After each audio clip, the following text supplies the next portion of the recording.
जीवमजीवं दपं जिणवरवसहेण दिट्ठं देविन्दविन्दवन्दं वन्दे तं सर्वदा शिरसा। द्रव्य संग्रह जी ग्रंथ गाथा नंबर 36 पर हम लोग स्वाध्याय कर रहे हैं। गुरुदेव जी के प्रवचन से इस गाथा का स्वाध्याय चल रहा है और इस गाथा में हम लोग स्वाध्याय कर रहे हैं भाव निर्जरा तत्व।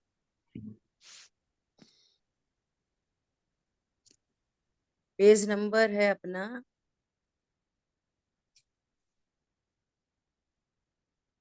189 पे। देखो कल अपन ने ये पढ़ लिया था यहाँ से 189 पे सबसे लास्ट पैराग्राफ, सबसे लास्ट यहाँ से देखो क्या बता रहे हैं। अज्ञानी जीव व्रत तप करता है पर उसे मिथ्यात्वादी कर्म बंधता है।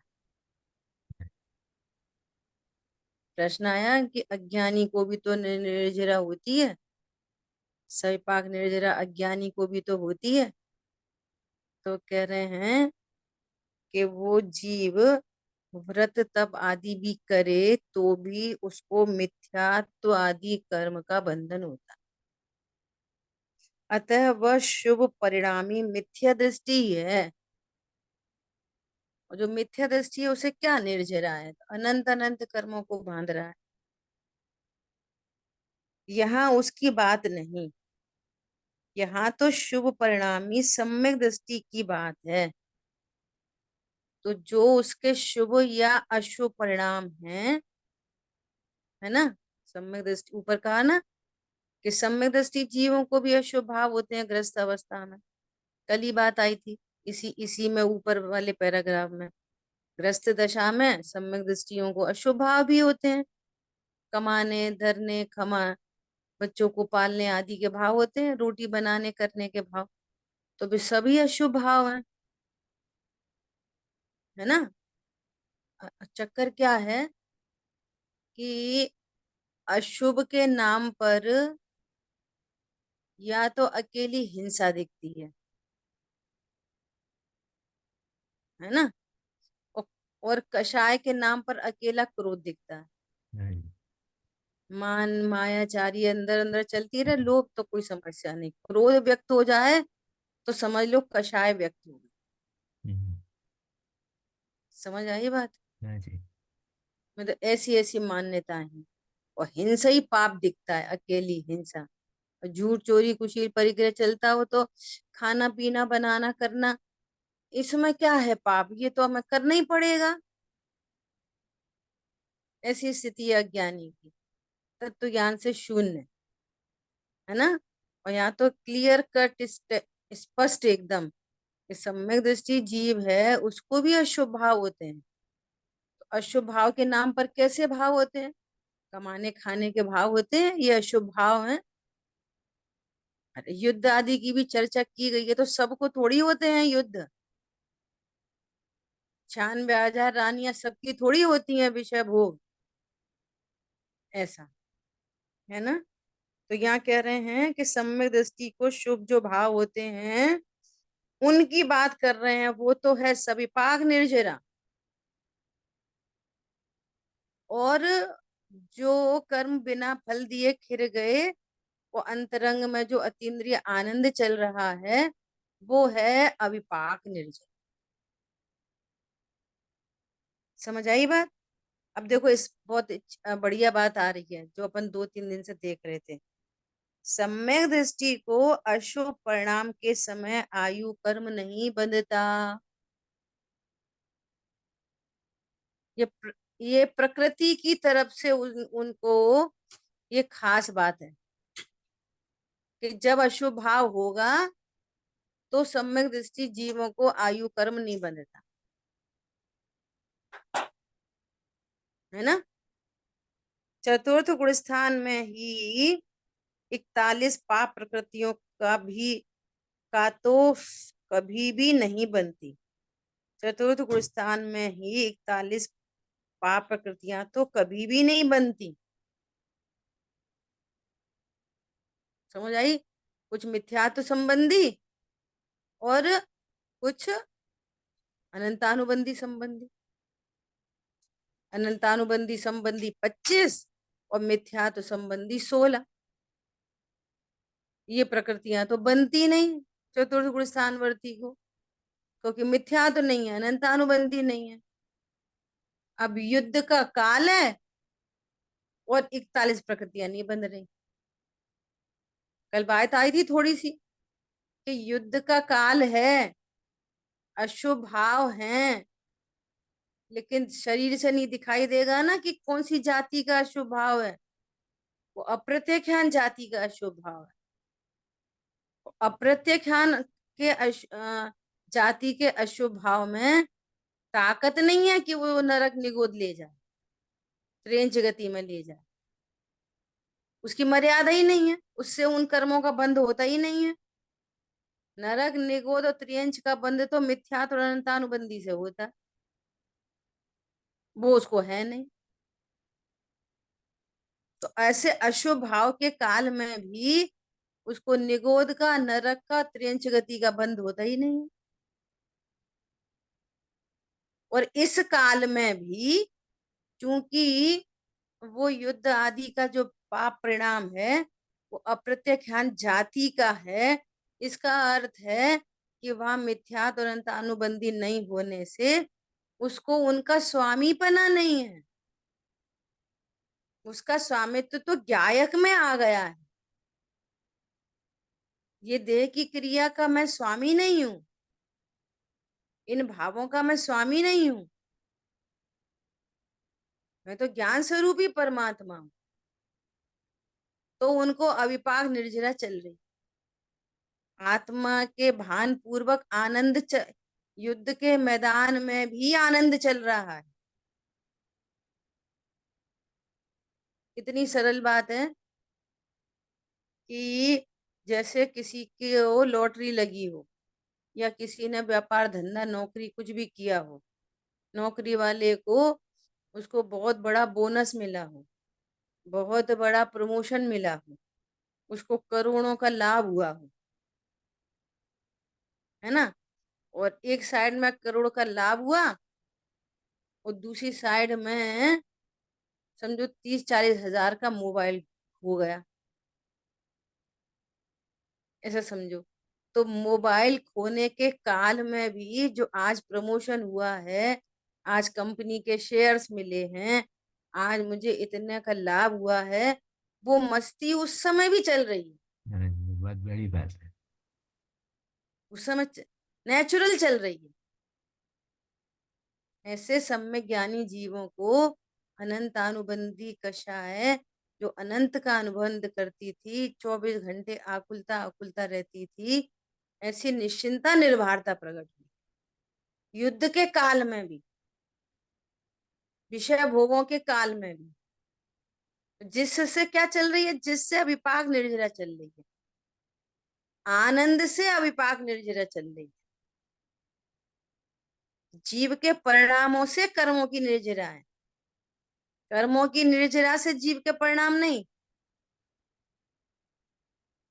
ऐसा, ठीक है।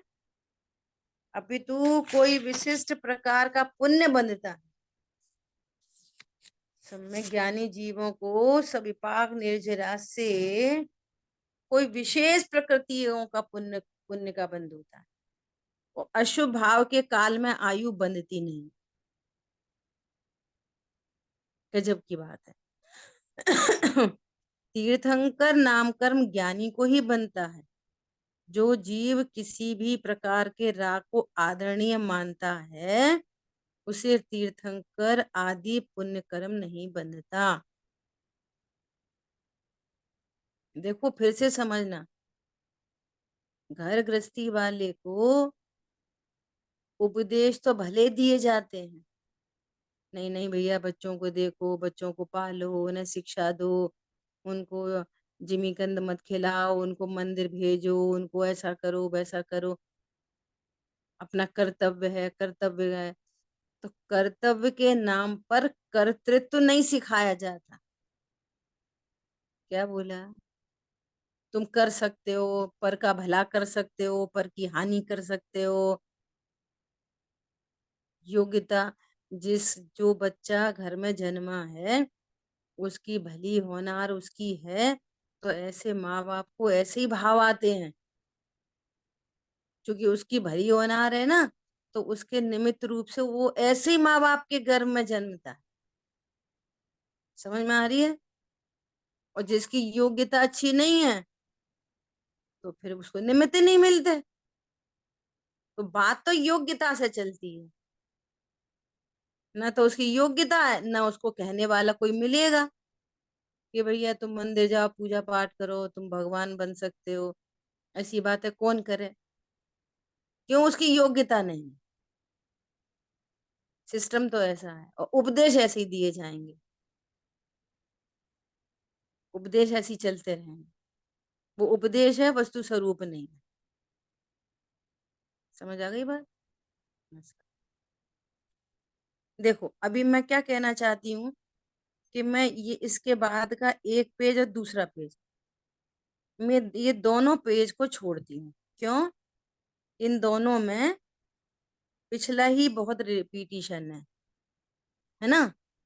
अब ये अपनी पूरी जो मूल ग्रंथ से जो वो चल रही थी ना टीका, तो उसमें ये वाली बात तो यहाँ पूर्ण हुई क्या, कि सविपाक निर्जरा तो अज्ञानियों को भी होती है। उसकी चर्चा यहाँ पूरी हो गई। अब मूल ग्रंथ से देखोगे आप, फिर आगे फिर एक प्रश्न और आ रहा है। क्या प्रश्न आ रहा है? कि ये वीतराग और सराग सम्यक दृष्टि ऐसा क्यों कहते हो, है ना। तो उस समाधान को अपन आगे अब देख। ख्याल में आ रही है बात? क्या प्रश्न आया था? कि एक तो है वीतराग सम्यक दृष्टि, एक है सराग सम्यक दृष्टि। तो उन्होंने उसका समाधान दिया था कि दो मनुष्य हैं, एक के हाथ में दीपक है और एक के हाथ में दीपक नहीं है। जो दीपक होते हुए भी गिर जाए, तो उसको दीपक लेने का क्या फायदा, है ना। ऐसी बात चल रही थी। तो देखो उसके समाधान में गुरुदेश्वरी यहाँ क्या कहते हैं। पेज नंबर है आपकी पुस्तक में 192। मैं दो पेजों को छोड़ती हूँ। हाँ ये ठीक है। इसे जस्ट पीछे करो 191 पे। ये आया ना ये, अंधकार में दो मनुष्य हैं, एक के हाथ में दीपक है, दूसरा दीपक रहित है ना। उस दीपक रहित मनुष्य को कुएं में गिरने अथवा सर्प आदि का ज्ञान नहीं है। उसका विनाश हो तो खेद नहीं, दोष नहीं। परंतु जिसके हाथ में दीपक है वो कुएं में गिर जाए, तो अच्छी बात है नहीं, है ना। इस प्रकार का प्रश्न आया था। ख्याल में आ रहा सभी को? ख्याल में है कि नहीं? हाँ ठीक जी है। जी। अब हाँ जी। जी दीदी। अब हाँ अब 192 पे निकालो। अब यहाँ गुरुदेश्वरी बहुत अच्छा अर्थ करेंगे इसका। देखो यहाँ स्टार्टिंग बहुत गजब की है, 192 पेज पे स्टार्टिंग से ही। आगे करो आप। हाँ यहाँ यहीं से, यहाँ ज्ञान प्रधान और दृष्टि, द्रव्य दृष्टि की मुख्यता से निर्जरा कही गई है। वास्तव में तो राग द्वेष पुण्य पाप के भाव उठना दोष ही है, और उससे बंध भी है। समय सार आदि ग्रंथों में जो ये वाली बात कही जा रही है ना, क्या, कि सम्यक दृष्टि को तो प्रति समय निर्जरा ही है। सम्यक दृष्टि जीव को तो बंद स्पर्श भी नहीं करता, है ना। तो वो किस अपेक्षा से है? द्रव्य दृष्टि की मुख्यता से। करणान योग से यदि हम देखेंगे, तो जितना राग उतना बंध। जिस जाति का राग उतना बंध। अध्यात्म में पहले तो अनंतानुबंधी राग को ही राग कहा है। अप्रत्याख्यान आदि को तो राग में ही नहीं गिना। और अध्यात्म में अनंतानुबंधी मिथ्यात्व से होने वाले बंध को ही बंध कहा। अप्रत्याख्यान आदि से होने वाले बंध को भी गिना नहीं उन्होंने। क्या कहा वहां पे? किस? ठीक है, सम्यक दृष्टि जीवों को भी युद्ध आदि के भाव होते हैं, शुभ अशुभ भाव होते हैं, परंतु उससे कितनी कर्म रज लगती है? तो कह रहे समुद्र में बूंद के बराबर। तो अब बूंद की क्या गिनती है? तो अध्यात्म अध्यात्म का पर्पज है भेद विज्ञान कराना, द्रव्य दृष्टि कराना। फिर तो काम आगे होता ही है ना? तो उस एंगल से कह रहे हैं। यद्यपि भेद विज्ञान हो गया है, तो भी जितना राग है उतना बंध है ही। पर्याय में जैसा है वैसा जाने तो ही सम्यक ज्ञान है। द्रव्य दृष्टि की मुख्यता से तो क्या बोलेंगे? दृष्टि। दृष्टि मतलब श्रद्धान। मैं तो त्रिकाली ध्रुव हूं, बस काम खत्म। लेकिन ज्ञान से बात करेंगे तो ज्ञान द्रव्य स्वभाव को भी जानता है और पर्याय स्वभाव को भी बराबर जाने, उसी का नाम सम्यक ज्ञान है। पर्याय में दोष है तो दोष को स्वीकार करे, पर्याय में जितनी वीतरागता है तो वीतरागता को स्वीकार करे।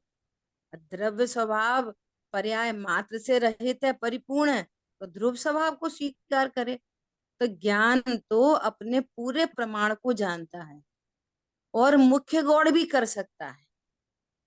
कभी द्रव्य दृष्टि की मुख्यता से बात करे, कभी पर्याय की मुख्यता से बात करे मतलब उस संबंधी विकल्प हो अंदर ही अंदर, मन में चिंतन हो उसी समय।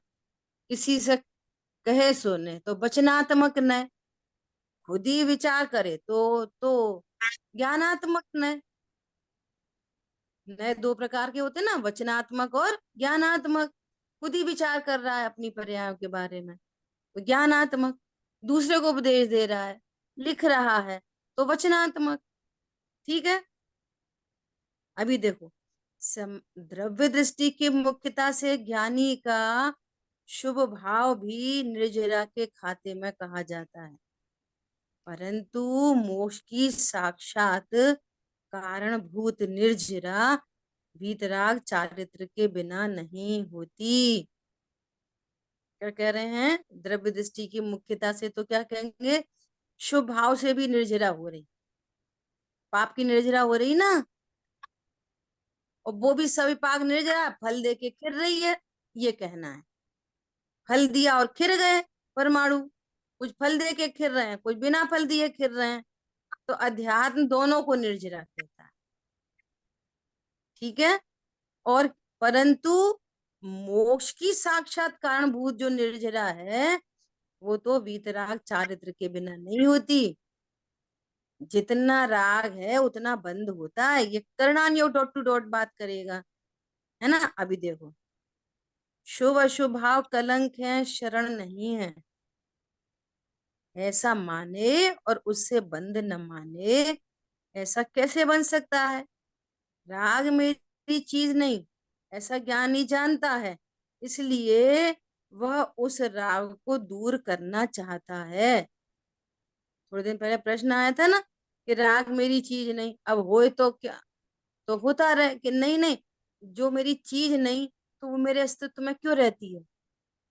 मेरी चीज नहीं तो दूर हो। जो मेरा त्रैकालिक स्वभाव है सो पर्याय में प्रकट हो। पॉइंट समझ में आ रहा है? दो एंगल, हर बात के दो एंगल हैं। राग मेरी चीज नहीं बना रहे, क्यों बना रहे? और जो मेरी चीज नहीं विकार है तो वो दूर हो, स्वभाव प्रकट हो। समझ आ गई बात? ऐसा। जी जी। अभी राग जो ऐसा। होता है, राग जो होता है वो तो षट कारक से होता है। लेकिन जो हम्म, हुआ परिणाम, ये मेरे परिणाम में हुआ, मेरी पर्याय में हम्म, हुआ, इसलिए मुझे उसे मिटाना है। बराबर। हम्म। हाँ, ये ज्ञान का काम है पूरा। ये पूरा ज्ञान प्रधान बात है, ज्ञान सबको जानता है ना। हम्म। इसका ही नाम सब में ज्ञान है, ना कम जाने ना अधिक जाने ना विपरीत जाने। और श्रद्धान में विश्वास है कि मैं तो ध्रुव हूँ, बराबर। वो से मार्ग चल रहा है ऐसा। जी। तो क्या कह रहे हैं, अरे भाई शरीर में रोग आ जाता है, युवावस्था में ही आयु पूरी हो जाती है, और कुटुंब को छोड़कर अकेला चला जाता है। जहां, सुनो बहुत बढ़िया बात आ रही है, बहुत ही बढ़िया, ध्यान से सुनना है ना। शरीर में रोग आ जाता है, युवावस्था में आयु पूर्ण हो जाती है, कुटुंब को छोड़कर अकेला चला जाता है। जहां तेरा कुछ वश नहीं चलता है, वह चीज तेरी नहीं है। यहाँ तो मेरा सचमुच में कोई वश नहीं चलता। कोई चाहता है मेरा पुत्र युवावस्था में चला जाए, कोई चाहता है, अब देखो बोलना पड़ता है क्या, मेरा पुत्र युवावस्था में चला जाए। व्यवहार ने का कथन है, कहाँ है पुत्र उत्र। अरे शरीर में कभी रोग आदि नहीं हो, चाहते तो सब यही है शरीर में रोग नहीं हो, पर अपना बस चलता है शरीर पे, भिन्न द्रव्य है ना। कुटुंब को छोड़कर अकेला चला जाता है, तो अकेला है सो जाएगा ही। तो क्या कह रहे हैं कि जहां सचमुच में तेरा कोई बस नहीं चलता, समस्या ये है कि बस नहीं चलने पर भी ये पता चल रहा है कि बस नहीं चल रहा, खुद को भी पता चल रहा है कि बस नहीं चल रहा। तो मिथ्या दृष्टि की कंडीशन ऐसी है कि ये पता चल रहा है कि मेरा बस नहीं चल रहा, तो मिथ्यात्व के चलते ये निर्णय नहीं करता कि यहाँ मेरा बस नहीं चलता, तो मुझे अपना अपना बस नहीं चलाना चाहिए। तो क्या करता है, नया अगेन ट्राई, पलटने की कोशिश करते हैं। अगेन ट्राई, शाम दाम दंड भेद, कोई दूसरी टेक्निक लगाओ। अब की बार क्या करो, देखो डांट के समझा, डांट के तो वो और बिगड़ जाती है। तो क्या करो, प्रेम से समझाओ, प्रेम से मान जाएगी। प्रेम से भी नहीं माने, अरे कभी थोड़ा बहुत घुमाने ले जाओ, तो घूम के भी नहीं मानी वो तो। समझ में आ रही है बात। फिर डिफ्रेंशिएशन कराओ, देख तेरे मायके में क्या था, देख हम तुझे कितनी सुविधा दे रहे थे, तो भी नहीं मानती। तो ट्राई मत करते रहो, और ये नक्की मत करो कि एक द्रव्य दूसरे द्रव्य की मानता ही नहीं, चलती ही नहीं। तो यो गुरुदेव श्री क्या कह रहे हैं, प्रथम ऐसा निश्चय करके, तू मोटी मोटी छटनी तो कर भैया पहले। कोई मूर्ति बनानी है, मूर्तिकार को मूर्ति बनानी है पत्थर में से, तो सबसे पहले क्या करेगा, सबसे पहले उसकी आंख बनाएगा, सबसे पहले शॉर्ट वाली नक्काशी करेगा, कि पहले फ्रेम में लेके आएगा, साइज नाप लेगा, मोटे मोटे पत्थर हटाएगा, एक आकार लेके आएगा, मनुष्य आकार, एक आकार, सबसे पहले तो आकार लेके आएगा, कि सबसे पहले उंगली बनाने लगेगा, सबसे पहले आंख बनाने लगेगा। ये बहुत बड़ी समस्या है। सही बात है, राग कौन हमारा है, राग तो हमारी पर्याय में है, पर हमारा स्वरूप नहीं।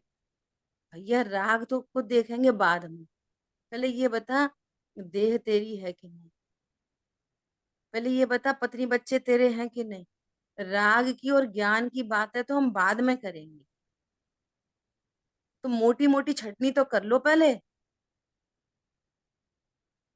ये घर दुकान मकान तुम्हारी है कि नहीं जिसका गर्व लेके बैठे हो।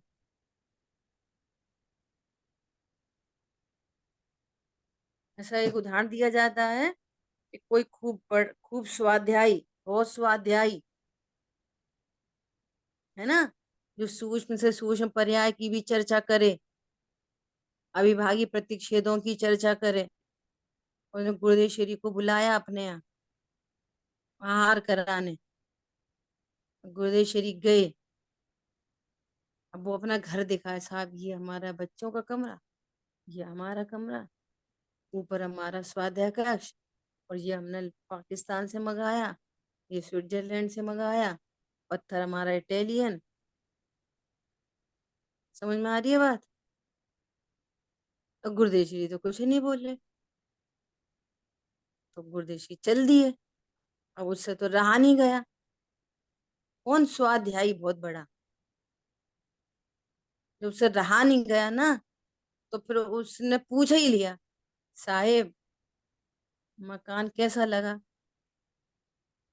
तो साहेब क्या बोले, निकलना मुश्किल हो जाएगा, बकरी के पेट में मैं करना पड़ेगा। समझ में आ रही है बात? ऐसा सही कह कहाँ रहे तो हैं। हम सूक्ष्म चर्चाएं करें। और क्या कह रहे हैं, प्रथम ऐसा निश्चय करके, पहले ये निश्चय करो, शरीर का निश्चय करो, पत्नी बच्चों का निश्चय करो, कुटुंब का निश्चय करो, घर दुकान मकान का मोटे मोटे पत्थर तो हटाओ पहले, फिर पर्याय की बात करना, फिर राग की बात करना। प्रथम में ऐसा निश्चय करके, प्रथम ऐसा निश्चय करके। देखो, जो देशना लब्धि की भी बात है ना, पंच लब्धि पूर्वक सम्यक दर्शन प्रकट होता है। विशुद्धि लब्धि के अंदर, जिसको विशुद्धि लब्धि होती है ना, तो उसके ज्ञान में जिज्ञासा डेवलप होती है अपने स्वरूप को समझने की। वो उसका नाम विशुद्धि है, ज्ञान की विशुद्धि।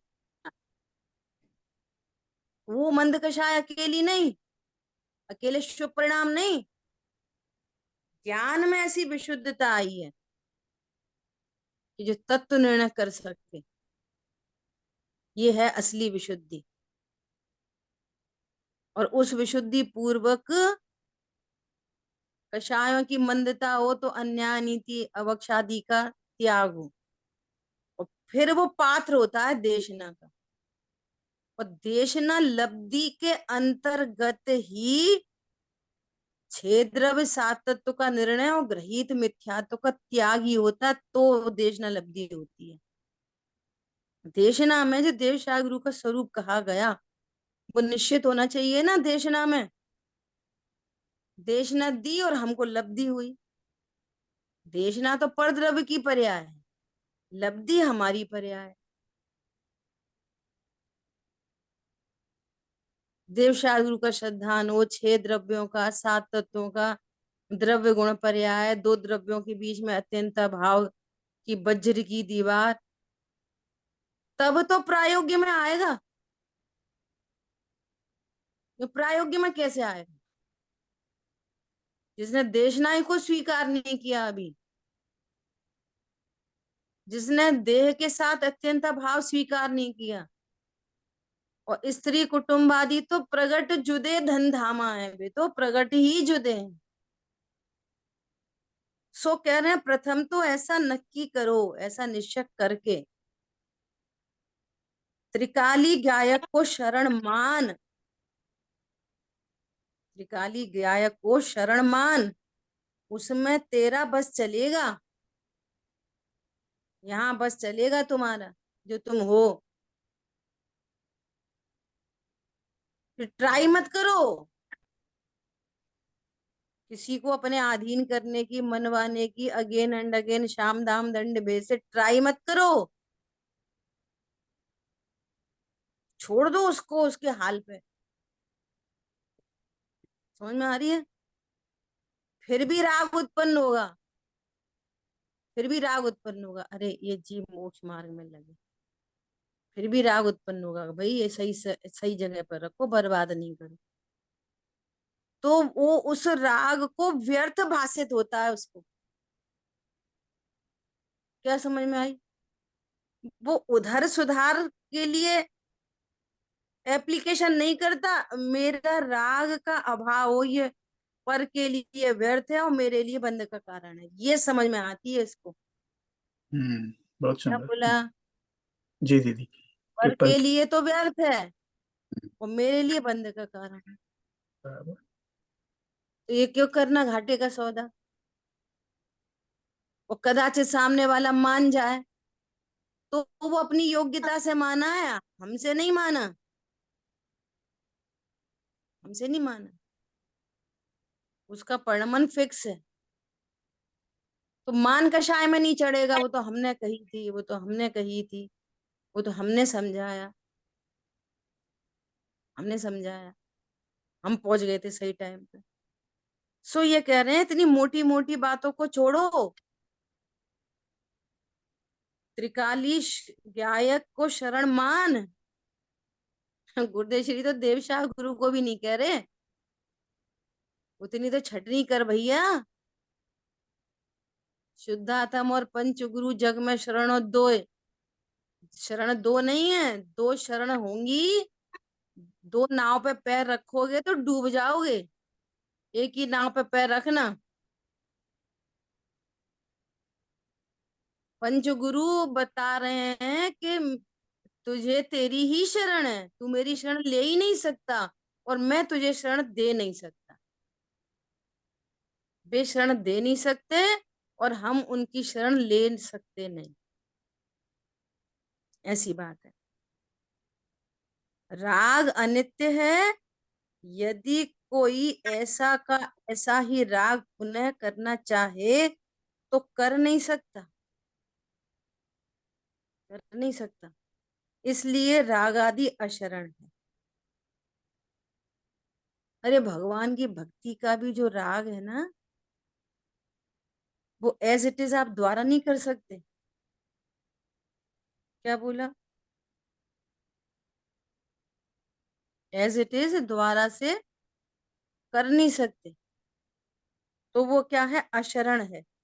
ऐसा जानकर देखो, पत्नी दुकान मकान बच्चों से तो अत्यंत अभाव का नक्की किया, अब आ गई विकार पे, और विकार अशरण दिखाई दे रहे हैं, तो उस अशरण का भी लक्ष्य छोड़ के शरणभूत शुद्धात्मा को स्वीकार करो, बस इतनी सरल बात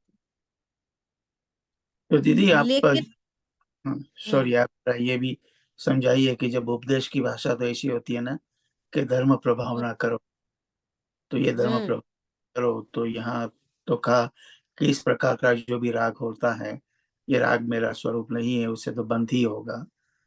तो उपदेश की भाषा को उपदेश प्रमाण समझना है, और ये कैसे संबंध में आप बताते हैं, किस तरह से आप तो ये कहते हैं कि ये राग है तो ये राग बंध का कारण है। ये तो यथार्थ बात हुई कि जो भी शुभ राग आता है कि किसी का परिणमन करो, मतलब उसको धर्म मार्ग में लगाओ, धर्म प्रभाव ना करो, तो ये राग हुआ, तो ये राग से तो बंध हुआ। ये सम्यक दृष्टि जीव जानता है कि मैं पर का परिणमन नहीं कर सकता हूँ क्योंकि अत्यंत अभाव है, फिर भी राग आया, तो ये राग मेरे बंध का कारण है, इसलिए ये राग से विरक्त होता है। तो ये जो उपदेश हम्म, की भाषा चलती है ना कि धर्म प्रभाव ना करो, ये सम्यक दृष्टि का एक अंग है, तो उसका कैसे समन्वय करना, ये जरा आप समझाइए। हाँ देखो, जैसे सम्यक दृष्टि के 8 अंग कहे, है ना, जी।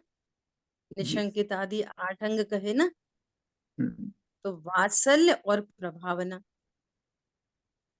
सबसे आखिरी है ना, अंगों में ही चर्चा है, जी जी वात्सल्य और प्रभावना।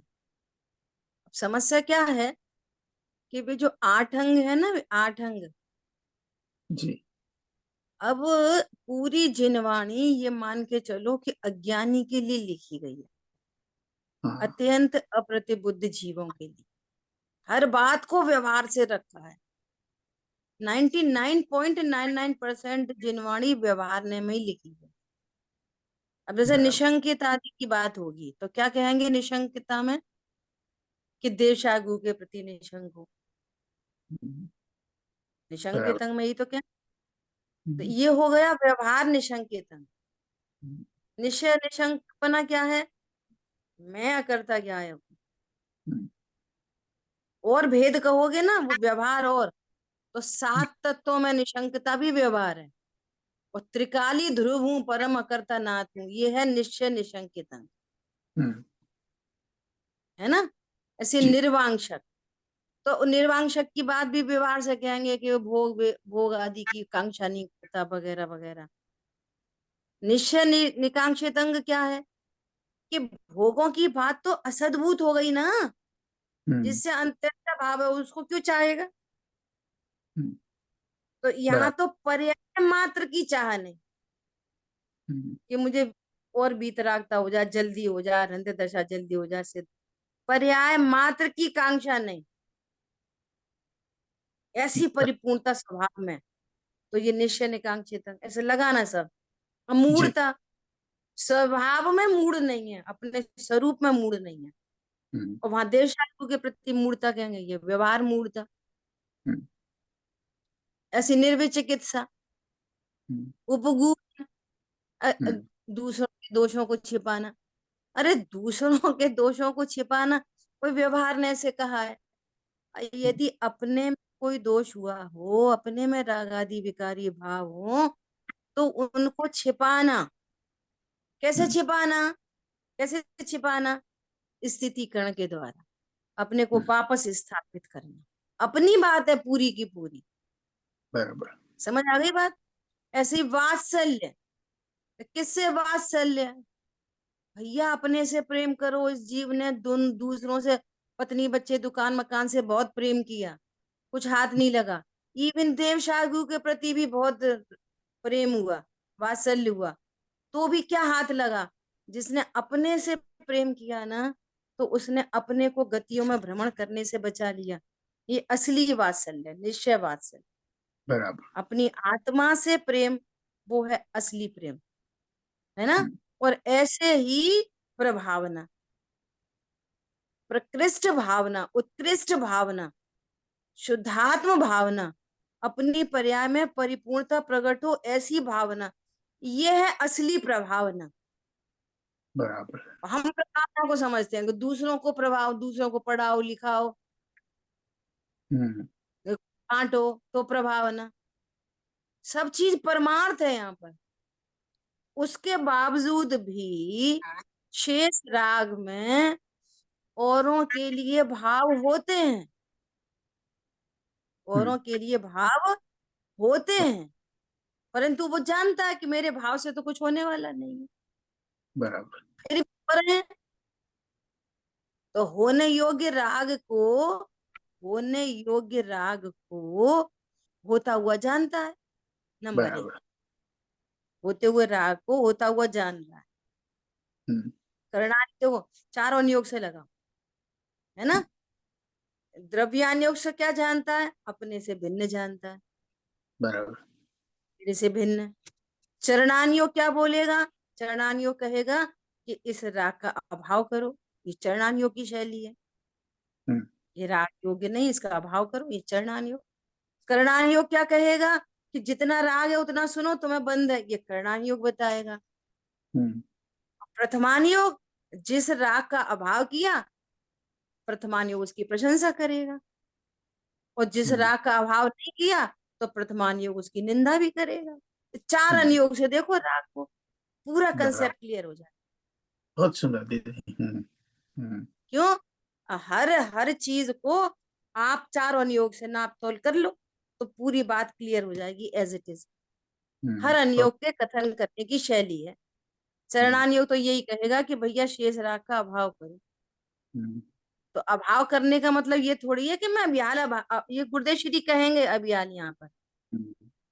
इस बात को यहाँ नेक्स्ट पैराग्राफ में ये वाली बात आएगी और जो राग है कि वो गुण समान साज है।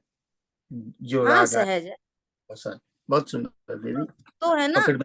जब हाँ जी। पर्याय का लक्ष्य है, जब हम्म, पर्याय का लक्ष्य है, तो खटकती है राग आदि प्रणति विकारी, खटकती है, हम्म, खटकती है। दीदी। देखो मैं एक बात और कह के आपकी बात लेती हूँ। अपन अपनी डेली लाइफ टाइम में देखो, जब तक बहुत अनुकूलताएं चलती रहती है ना, जी। जैसे 10 दिन बीत गए, घर का माहौल एकदम बढ़िया, सब चल रहा है, कूल कूल कूल कूल, हम्म। कोई प्रॉब्लम ही नहीं, सब अपने अपने काम में व्यस्त हैं, अपन अपनी स्वास्थ्य में व्यस्त हैं, खाना पीना हुआ, काम दाम हुआ, कोई दिक्कत ही नहीं। बराबर। और फिर क्या हुआ कभी कि कोई ऐसी बात परिवार से, बच्चों से, पति से, कहीं से कोई ऐसी बात आई, तो अपने को उस समय रोष उत्पन्न हुआ, ऐसे क्यों करते हैं, ऐसा कोई भाव उत्पन्न हुआ, समझो हम्म। क्रोध ही आ गया, हम्म। समझो कहा तो कुछ नहीं लेकिन अंदर में हर्ट हो गया, बुरा हम्म। लग गया। अब सुनना जरा, हर्ट हुआ ना, बुरा लगा, उसी समय ये बात पकड़ में आती है, क्या पकड़ में आती है कि अभी मेरी पर्याय में ऐसा बुरा लगने की योग्यता पड़ी है। इसका हम्म। मतलब ये है कि मुझे स्वभाव का आश्रय इतना चाहिए कि यदि ऐसी भी प्रतिकूलता आए तो भी अपन रिलैक्स, इसलिए मुझे हम्म। स्वभाव के आश्रय की और अधिक जरूरत है। समझ में बराबर। आ रही है बात? जी जी ये बिल्कुल। बात पकड़नी चाहिए। ऐसा नहीं, अब ठीक है वो तो योग्यता प्रमाण है, हो गया, वो तो गया, योग्यता ही में हुआ है, हम्म। लेकिन इसका मतलब ये है कि मुझे स्वभाव का आश्रय अभी और अधिक चाहिए। बहुत सुंदर स्वभाव जी। के सन्मुख कैसे टिकेगी? ऐसा हम्म। गुण स्थान प्रमाण होता है, ये किसके लिए आंसर है? जो उस राग को लेके हैरान हो रहा है, कब मिटाए कब मिटाए, हे भगवान मिट जाए मिट जाए। सुनो, गुण स्थान प्रमाण होता है, तू निश्चिंत हो जा, ये उसके लिए आंसर है। और कोई हम्म। ऐसा बोले गुण स्थान प्रमाण होता है, हम क्या करें? तुम क्या करो, बंद होएगा मिटाओ, बहुत सुंदर, बहुत सुंदर जी। ऐसा बहुत साइडेड। हम्म। जो दीदी। कर्तृत्व लेके या जल्दीबाजी करके मिटाना चाहता है, तो कहेंगे भैया अपने स्वकाल में मिटेगा, तुम आकुलता मत करो। जो प्रमादी होए, तो कहेंगे देख भैया बंद होगा तुझे, तो हम्म। उनको सर्वासिद्धि की जेल हो गई इतने से एक परिणाम में, अनंत भव हो जाएंगे, चाहिए नहीं तो मिटाओ, इराक को मिटाओ। तो एक से तो कहते हो मिटाओ और एक से कहते हो वो तो क्रमबद्ध में होगा। यही अभिप्राय की भूल मिटानी, यही साधवाद शैली है। टोडरमल जी ने कहा है जहां व्यवहार की अधिकता हो तो निश्चय का उपदेश देना, और जहां निश्चय की मुख्यता हो रही हो तो व्यवहार का उपदेश देना। जैसे वैद्य अगर गर्मी से बुखार आ रहा हो तो ठंडी दवाई दे, और ठंड से बुखार आ रहा हो तो गर्म दवाई दे। सारे बुखार की एक ही दवाई नहीं होती, ऐसा शादबाद शैली है ना जी जी। ये। थैंक यू दीदी। जहाँ व्यवहार का हो वहाँ निश्चय का उपदेश देना, और जहाँ निश्चय हो वहाँ आ, आ, निश्चय हो नहीं, जहां निश्चय का स्वरूप तो समझ नहीं रहा है, और निश्चय का आधे के कर लिया हो, अपन तो ध्रुव है, अपन तो ध्रुव है, या कोई प्रमादी बन गया है। व्यवहार का अधिक कर ले, हम्म। ऐसा। हम्म। किसी और का भी कोई प्रश्न, आवाज आ रही थी, अभी बोलिए हम्म। क्या पूछ रहा? या दीदी, मुझे जानना था, मैं मिस किया। कर्णानुयोग में क्या कहोगे? करणान राग। योग में बंद बताएंगे कि उस अच्छा। राग से बंद होता है, ओके करणान गुड। योग में बंद बताएंगे। बरोबर। प्रथमा योग में प्रशंसा करेंगे या निंदा करेंगे परिणामों के अकॉर्डिंगली। बरोबर। चरणान योग में, चरणान योग में उपदेश देंगे। पाप को दूर करने की, हाँ, और शुभ भाव करने की और वीतरागता प्रकट करने के उपदेश दिए जाते हैं चरणान योग में। हम्म। कभी व्यवहार का उपदेश और कभी निश्चय सहित व्यवहार का उपदेश, और द्रव्यान योग से भेद ज्ञान सिखाते हैं। बरोबर। चारों अनुयोग की एक शैली, यही शैली है। अब किसी भी बात को रख के आप चारों अनुयोग से विचार करोगे ना, तो एकदम बात क्लियर हो जाएगी। क्लियर हो जाएगी। बरोबर। Thank you. ठीक है, और मुझे आगे ये तो भी समझ बढ़े। मेरा जरा सा छूटा, जहाँ व्यवहार की मुख्यता हो वहाँ निश्चय का उपदेश देना, और जहाँ निश्चय मुख्य हो, ऐसा कुछ बोला वहाँ। जो वस्तु स्वरूप नहीं समझ पाए और ऐसा निश्चय की बातें करे, तो उसको फिर पर्याय का ज्ञान कराना, और जो पर्याय को ही रोता रहे तो उसको ध्रुव का ज्ञान कराना। ऐसे। ठीक ठीक ठीक है। ठीक है, चलिए अभी समय हुआ है, अपनी चर्चा यहाँ पर कल एंड करेंगे। और बहुत सुंदर प्रकरण आ रहा है आगे गुरुदेव श्री के प्रवचन से, जिसको अपन अब कल देखें। ठीक है। ठीक है। जिन वाणी के ज्ञान से सूझे लोकालोक, सो वाणी मस्तक नमो सदा दे तुम। बोलिए द्वाशांग मई जिनवाणी माता की जय। जय हो। जय जिनेंद्र जय सभी। हो। जय हो। जय हो। बहुत जय अच्छा। जिनेंद्र। जय जय जिनेंद्र। जय सम्यक जिनेंद्र। दृष्टि के 8 अंग के